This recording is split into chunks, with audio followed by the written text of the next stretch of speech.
కేసీఆర్ గారి నాయకత్వం గౌరవనీయులు సభాధ్యక్షత వహిస్తున్న మిత్రులు మాజీ జిల్లా పరిషత్ చైర్మన్ డైనమిక్ లీడర్ లింగాల కమల్ రాజు గారు, మాజీ మంత్రివర్యులు మన కరీంనగర్ ఎమ్మెల్యే మన కేసీఆర్ గారు ముద్దుగా భీముడు అని పిలుచుకునే మన గంగుల కమలాకరణ గారు, అదేవిధంగా మాజీ మంత్రివర్యులు మన ఖమ్మం జిల్లా ముద్దుబిడ్డ మిత్రులు పువ్వాడ అజయ్ కుమార్ గారు,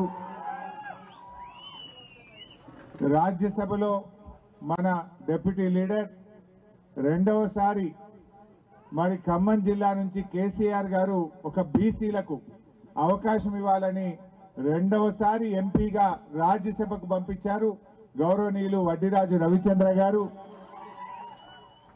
మన జిల్లా పార్టీ అధ్యక్షులు శాసన మండలి సభ్యులు గౌరవనీయులు తాతా మధు గారు, అదేవిధంగా కొండబాల కోటేశ్వరరావు గారు, గౌరవనీయులు సీనియర్ నాయకులు బొమ్మల రామ్మూర్తి గారు, మా పుల్లయ్య గారు, అదేవిధంగా తమ్ముడు రాకేష్ రెడ్డి గారు, తిరుమలరావు గారు, వేదిక మీద ఉన్న సీనియర్ నాయకులు, ముఖ్యంగా ఇంత ఘనంగా మేము వచ్చిందేమో పరామర్శకు, కానీ ఇంత ఘనంగా స్వాగతం చెప్పిన మన బీఆర్ఎస్ పార్టీ కుటుంబ సభ్యులందరికీ పేరు పేరున నమస్కారం తెలియజేస్తా ఉన్నా.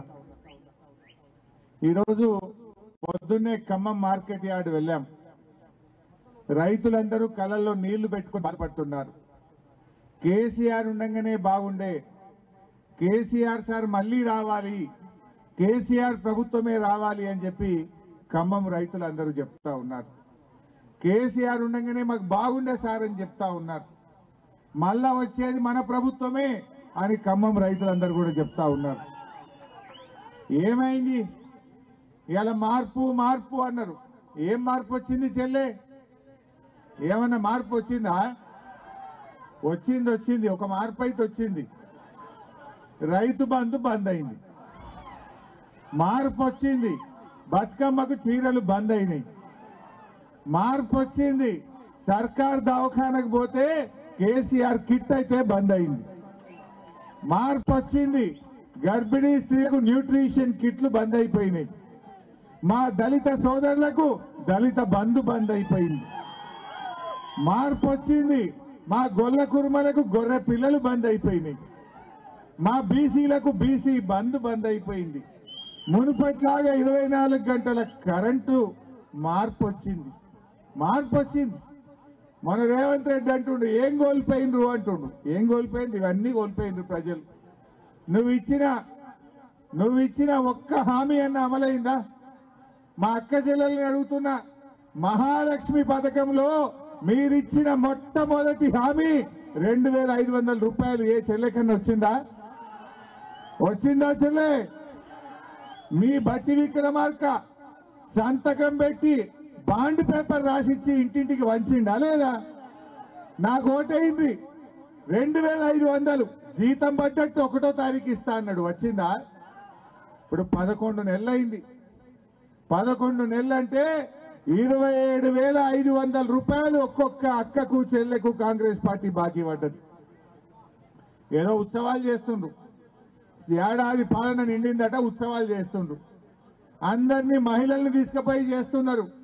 నేను అడుగుతున్న మా అక్క చెల్లెలను, ఇవాళ కాంగ్రెస్ పార్టీ ప్రతి అక్కకు చెల్లెకు 27,500 రూపాయలు బాకీ పడ్డదా లేదా? నెలకి 2,500, 11 నెలలు నిండి 12 నెలకు వచ్చింది. మరి ఆ పైసలు ఇవ్వాలా వద్దా? కాంగ్రెస్ పార్టీ 27,500 అక్క చెల్లెలకు ఇవ్వాలని డిమాండ్ చేస్తున్నా. ఏమిచ్చింది?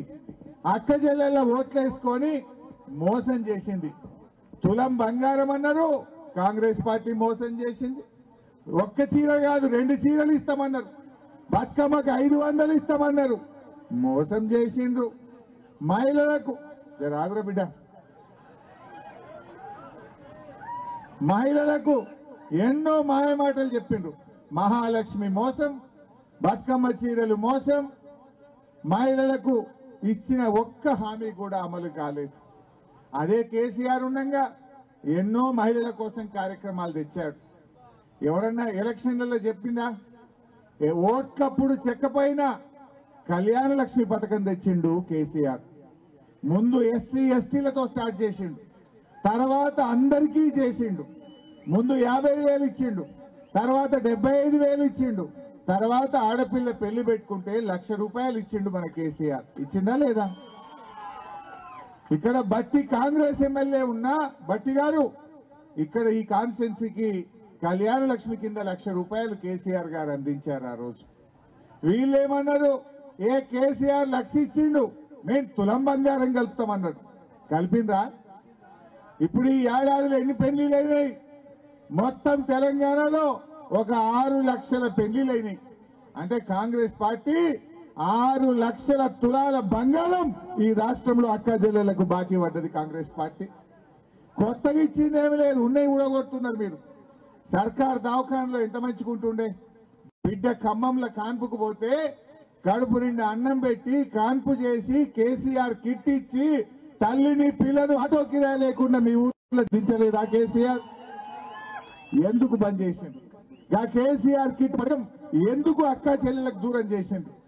నేను చెప్పిన అసెంబ్లీలో కేసీఆర్ పేరుంటే మీకు నచ్చకపోతే మీ బుద్ధున్న పేరు పెట్టుకోండి, కానీ పథకాన్ని మాత్రం కొనసాగించండి అన్నాం. కానీ చేసిండ్రా? అంటే మహిళలకు ఉన్న పథకాలు కూడా కొట్టిండ్రు. ఏమన్నంటే బస్సు పెట్టేమో అంటారు, బస్సు తప్ప అంత తుస్సే. అరే ఊళ్ళే సగం మంది బస్సు ఎక్కరు. 2,500 ఇస్తే మా అక్క చెల్లెలు బాగుపడకపోదురా?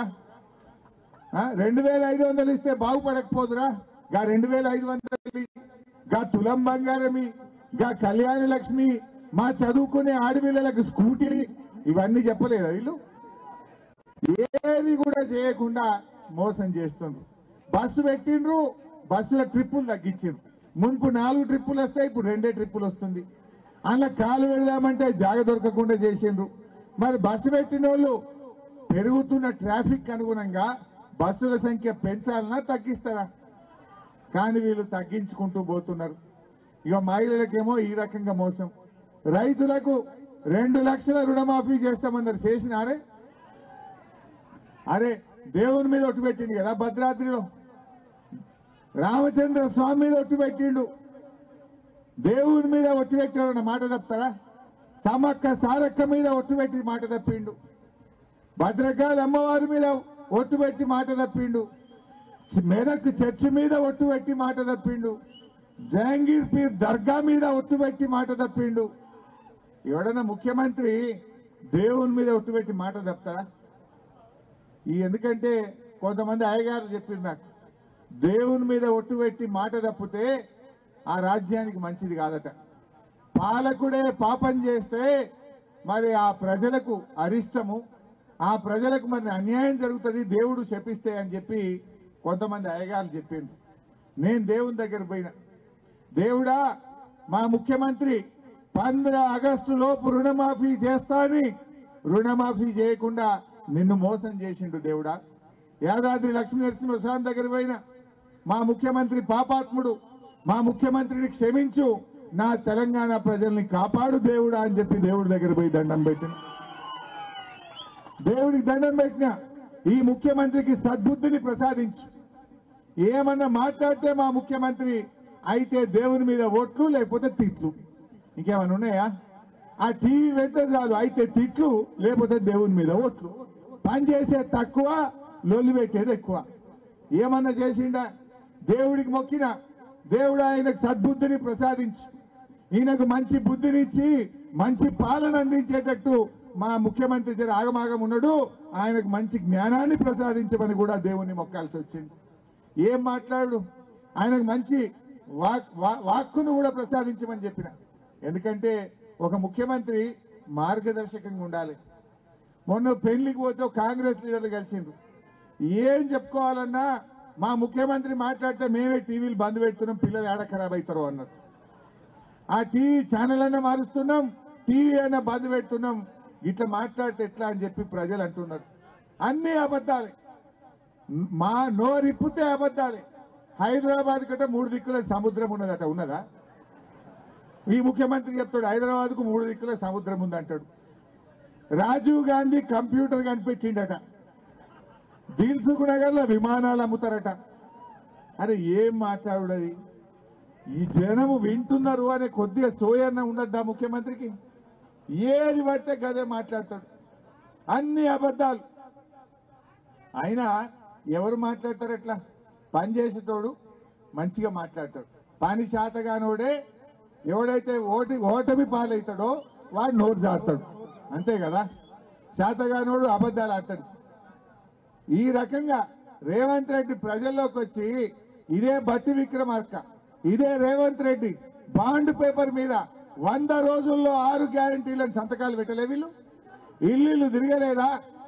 ఒక్క గ్యారంటీ అమలైనాదే? నేను అడుగుతా ఆరిట్లా. మొదటి గ్యారంటీ మహిళలకు 2500 వచ్చిందా? రెండవ గ్యారంటీ 15,000 రూపాయల రైతు బంధు వచ్చినాదే? వచ్చిందా? మూడవ గ్యారంటీ అందరికీ డబుల్ బెడ్రూమ్ ఇండ్లు ఒకటని వచ్చిందా మీ ఊర్లే? నాలుగవ గ్యారంటీ విద్యార్థులకు 5 లక్షల విద్యార్థి భరోసా కార్డు వచ్చినాదే? ఐదవ గ్యారంటీ అవ్వా తాతలకు 4,000 పింఛన్ వచ్చిందా? కేసీఆర్ 200 ఉంటే 2,000 చేసిండు, వీళ్ళు ఇచ్చిండ్రా? అంటే ఒక్క గ్యారంటీ అమలు కాలే, మాటలు మాత్రం కోటలు దాటుతున్నాయి. మరి ఏడాది నిండింది, ఆత్మవిమర్శ చేసుకో, ప్రజలకు క్షమాపణ చెప్పు, తప్పైంది, మిమ్మల్ని మోసం చేసినాము, 100 రోజుల్లో 6 గ్యారంటీలు ఇస్తామని చెప్పి 350 రోజులు నిండినా గ్యారంటీలు అమలు చేయలేదని, తప్పైందని తెలంగాణ ప్రజలను క్షమాపణ కోరమని చెప్పి నేను డిమాండ్ చేస్తా ఉన్నా. అదే మన కేసీఆర్ ఓట్లల్లో చెప్పకపోయినా, ఎలక్షన్ చెప్పకపోయినా రైతు బంధు ఇయ్యలేదావే? కరోనా వచ్చిన రైతు బంధు ఇచ్చిండు. కరోనా కష్టకాలంలో కూడా మంత్రుల ఎమ్మెల్యేల జీతాలు బంధు పెట్టిండు, ఉద్యోగస్తులకు సగం జీతం ఇచ్చిండు, కానీ రైతులకు మాత్రం రైతు బంధు ఇచ్చి చూపించిండు కేసీఆర్. మరి వీళ్ళు ఎందుకు బంధు పెట్టిండ్రు? 15,000 ఇస్తామన్నారు, ఇంత 10,000 ఎగ్గొట్టిండ్రు. రైతు కూలీలకు 12,000 ఇస్తామన్నారు, అది కూడా ఎగ్గొట్టిండ్రు. ఏ ఒక్కటి కూడా చెయ్యని మోసపూరిత పార్టీ కాంగ్రెస్ పార్టీ, అవునా కాదా?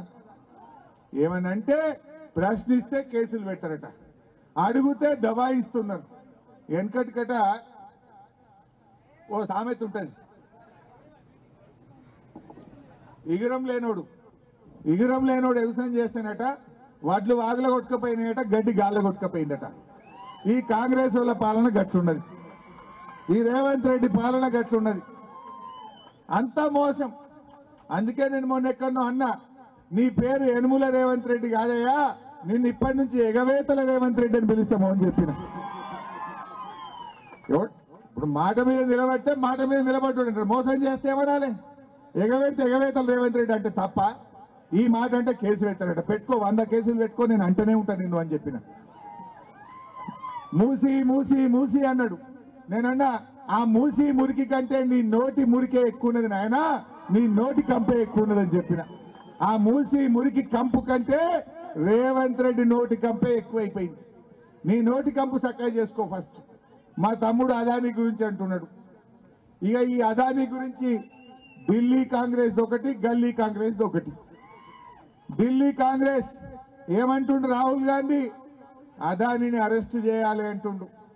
మరి అదానీ దగ్గర 100 కోట్లు తెచ్చుకున్న రేవంత్ రెడ్డిని ఏం చేయాలనో కూడా రాహుల్ గాంధీ చెప్పాలి. ఇప్పుడు 100 కోట్ల చెక్కు తీసుకున్నావు కదా మొన్న, మరి అదానీని అరెస్ట్ చేయాలని ఢిల్లీలో ఉండే రాహుల్ గాంధీ మాట్లాడితే, గల్లీలో ఉండే రేవంత్ రెడ్డి 100 కోట్లు తెచ్చిండు అదానీ దగ్గర.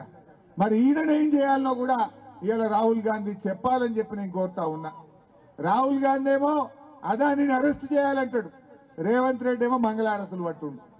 ఎదురుంగా పోయి ఆయనతో అగ్రిమెంట్లు చేసుకుంటుండు, ఎదురుంగా పోయి రాహుల్ గాంధీతోని అంతర్గత ఒప్పందాలు చేసుకుంటుండు. మరి అదే మన కేసీఆర్ 10 ఏళ్ళు ముఖ్యమంత్రి ఉండే. కేసీఆర్ 10 ఏళ్ళు ముఖ్యమంత్రి ఉంటే అదానీ అంటోండి తెలంగాణలో అడుగుపెట్టనిచ్చిండా?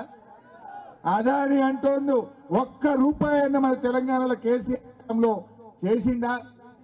మరి కేసీఆర్ ఏమో అదానీ అంటే ముందే ఆయనకు క్లారిటీ ఉంది కనుక ఆయనను తెలంగాణకు దూరం పెట్టిండు. ఇలా అమెరికాలో అదాని మీద కేసు పెట్టింది, ఆయనను అరెస్ట్ చేయాలంటున్నారు. అదాని ఎవరెవరికి లంచాలు ఇచ్చిండ్రో వాళ్ళందరినీ కూడా అరెస్ట్ చేయాలంటున్నారు. మరి అదాని ఇలా రేవంత్ రెడ్డి కూడా లోపలికి వెళ్ళి వేరే ఇచ్చిండు, బయటకు వెళ్ళి వేరే ఇచ్చిండు. దీని మీద కూడా విచారణ జరపాలి. అందువల్ల ఇలా ప్రజలు కూడా గమనిస్తున్నారు ఎవరి దక్షత ఏందో ఎవరేందో ప్రజలకు అర్థమవుతుంది. 10 ఏళ్లు కేసీఆర్ ముఖ్యమంత్రి ఉంటే అదానిని తెలంగాణలో అడుగు పెట్టనీయలేదు. ఏడాది లోపలే రేవంత్ రెడ్డి అదానితోని అగ్రిమెంట్ల మీద అగ్రిమెంట్లు చేస్తుండు. అంటే మంచి ఏందో చెడేందో ఇలా ప్రజలు కూడా అర్థం చేసుకుంటున్నారు. పాలేందో నీళ్ళేందో ప్రజలకు అర్థమైతా ఉంది. ముఖ్యంగా ఈరోజు మేము ఈ గ్రామానికి, నేను ఆ రోజు ప్రభాకర్ గారు చనిపోయినప్పుడు రావాలనుకున్నా, అనుకోకుండా ఢిల్లీకి పోవడం వల్ల ఒక ముఖ్యమైన పని మీద నేను ఆ రోజు ఈ గ్రామానికి రాలేకపోయాం. మరి ముఖ్యంగా మా పుల్లయ్య గారు మంచి ఉద్యమకారుడు, మంచి బలమైన పార్టీ కార్యకర్త. అక్రమంగా అన్యాయంగా మా పుల్లయ్య గారిని అరెస్ట్ చేయడం జరిగింది. ప్రభాకర్ కుటుంబానికి ఓదార్చి మా పుల్లయ్యకు మరి గుండె నిండా ధైర్యాన్ని ఇవ్వడం కోసమే ఇవాళ మీ దగ్గరికి మేము రావడం జరిగింది. ఇప్పుడే ప్రభాకర్ ఇంటికి కూడా వెళ్ళొచ్చాం. ఆయన బీఆర్ఎస్ పార్టీ కాదు, బీఆర్ఎస్ పార్టీ కాకపోయినా ఒక మనిషికి అన్యాయం జరిగింది. ప్రభాకర్ పాపం తన భూమిని కాంగ్రెస్ పార్టీ వాళ్ళు కబ్జా పెట్టిండ్రు, నా భూమిని దున్నేసిండ్రు, నా భూమి సాగుకు పనికి రాకుండా చేసిందని పోలీస్ స్టేషన్ కు ఎంఆర్ఓ ఆఫీస్ కు తిరిగినా ఆయనకు న్యాయం జరగకపోతే ఒక అమాయకుడు ఈ కాంగ్రెస్ దురాగతాలకు ఇలా ప్రభాకర్ ఆత్మహత్య చేసుకుంటే 2 చిన్న పిల్లలు ఉన్నారు. చిన్న బడికి పోయే పిల్లలు ఉన్నారు. ఆ పిల్లల్ని రోడ్డు మీద పడేసి ఆ కుటుంబాన్ని ఆగం చేసిందంటే ఇది కాంగ్రెస్ పార్టీ చేసిన హత్య. కాంగ్రెస్ పార్టీ యొక్క విఫలం వల్ల, వైఫల్యం వల్ల ఇలా ప్రభాకర్ చనిపోయింది. అదేవిధంగా మా పుల్లన్న పాపం ప్రసాద్ అనే రైతు కరెంట్ షాక్ కొట్టి చనిపోయింది. అది రాష్ట్ర ప్రభుత్వ వైఫల్యం. విద్యుత్ శాఖ మంత్రిగా మీ ఎమ్మెల్యే గారు బట్టి గారే విద్యుత్ శాఖ మంత్రిగా ఉన్నారు. ఆ విద్యుత్ శాఖ తప్పిదం వల్ల కరెంట్ షాక్ కొట్టి ప్రసాద్ చనిపోతే ఎవరమైనా ఏమంటాం? అయ్యో అన్యాయంగా మనిషి చనిపోయిండు, ఆ కుటుంబాన్ని కాపాడండి, ఆ కుటుంబానికి ప్రభుత్వం సాయం చేయాలని చెప్పి అడుగుడు తప్ప, ఎవరైనా అన్యాయంగా చనిపోతే, ప్రభుత్వ వైఫల్యం వల్ల ఒక మనిషి చనిపోతే ఆయనకు ఎక్స్గ్రేషియా ఇవ్వండి, ఆ కుటుంబాన్ని ఆదుకోండి అని అడగడం తప్ప. మా పుల్లయ్య గారు గదే చేసిండు. ఆ కుటుంబాన్ని ఆదుకోవాలి, ఆయనకు అన్యాయం జరిగిందని ఆ గ్రామస్తులు అందరూ అడిగారు. మన పుల్లయ్య గారు కూడా అడిగిండ్రు. న్యాయం అడిగినందుకు నువ్వు న్యాయం అడుగుతావా అని ఆయన మీద అన్యాయంగా కేసు పెట్టి జైలుకు పంపినటువంటి పార్టీ కాంగ్రెస్ పార్టీ. మాటలేమన్నారు? 6 గ్యారెంటీలతో పాటు 7వ గ్యారెంటీ ప్రజాస్వామ్యం అనే గ్యారెంటీ కూడా మీకు ఇస్తామన్నారు. ఇదేనా ప్రజాస్వామ్యం అంటే? ప్రశ్నించే హక్కు లేదా? మా పిల్లలు సోషల్ మీడియాలో పోస్టులు పెడితే మా పిల్లల మీద కూడా అక్రమ కేసులు పెడతా ఉన్నారు. మా న్యాయం చేయండి అని మా పుల్లయ్య గారు అడిగితే అయ్యప్ప మాలలో ఉన్నటువంటి పుల్లయ్య గారిని ఆయనను ఆ రకంగా అరెస్ట్ చేయొచ్చా? పుల్లయ్య గారు చాలా గౌరవప్రదంగా ప్రజల కోసం, పేదల కోసం ఒక మంచి నాయకుడిగా పనిచేసే పుల్లయ్య గారి మీద ఈ రకంగా చేస్తా ఉంటారు. ఈ సందర్భంగా నేను పోలీసులకు కూడా చెప్తా ఉన్నా, మొన్న ఆంధ్రప్రదేశ్ లో ఏమైందో చూడండి. ఏ పోలీసులు అయితే రేపు ఎక్స్ట్రాలు చేస్తున్నారో వడ్డీతో సహా మీకు చెల్లిస్తాం, జాగ్రత్త అని హెచ్చరిస్తా ఉన్నాం. బిడ్డ వదిలిపెట్టాం. మంచికి మంచి అన్యాయంగా కేసులు పెడితే, అక్రమంగా కేసులు పెడితే, మా కార్యకర్తలను అకారణంగా ఇబ్బంది పెడితే రేపు ఆ పోలీసులకు తగిన శాస్త్రి చేయడం జరుగుతుందని చెప్పి కూడా ఈ సందర్భంగా హెచ్చరిస్తా ఉన్నాం. మీరు పోలీసులు ఒక పార్టీకి కాదు, రాజ్యాంగానికి లోబడి పనిచేయాలి, చట్టానికి లోబడి పనిచేయాలి. చట్టానికి లోబడి మీరు పనిచేయకపోతే, చట్టాన్ని అతిక్రమించినా, ఒక పార్టీకి తొత్తులుగా వ్యవహరించినా, అన్యాయంగా మా నాయకులను, కార్యకర్తల్ని అక్రమంగా వేధిస్తే, తప్పుడు కేసులు పెడితే రేపు మాత్రం తప్పకుండా వచ్చేది బీఆర్ఎస్ ప్రభుత్వం. దానికి మాత్రం తగిన మూల్యం చెల్లించుకోవాల్సి వస్తుంది. వీటన్నిటి మీద ఎంక్వైరీలు పెడతాం. తప్పకుండా మీ మీద తగిన చర్య కూడా తీసుకుంటామని చెప్పి కూడా చెప్తా ఉన్నా.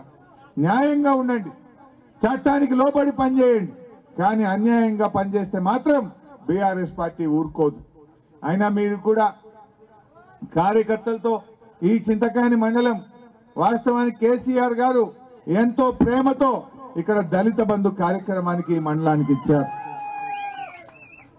దాదాపు 3200 మందికి పైగా ఇక్కడ అకౌంట్లు ఓపెన్ చేసి ఇచ్చారు.